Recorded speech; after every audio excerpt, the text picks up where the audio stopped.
अस्सलाम वालेकुम प्यारे दोस्तों, क्या हाल है? सेहत ठीक है आपकी? एक बहुत ही प्यारी पोइट्री आप तमाम दोस्तों के नाम किए देता हूँ। बहुत ही अच्छे अशार हैं, समात फरमाइएगा।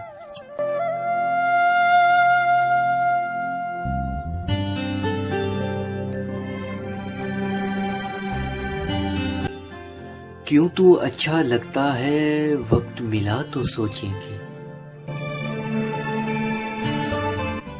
तुझ में क्या क्या दिखता है, वक्त मिला तो सोचेंगे।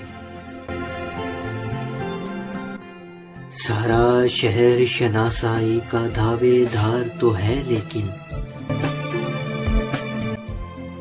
कौन हमारा अपना है, वक्त मिला तो सोचेंगे। मौसम, खुशबू, बाद सबा, चांद, शफक और तारों में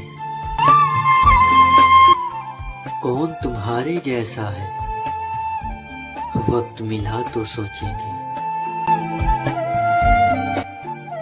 या तुम अपने दिल की मानो या फिर दुनिया वालों की, मशवरा उसका अच्छा था, वक्त मिला तो सोचेंगे।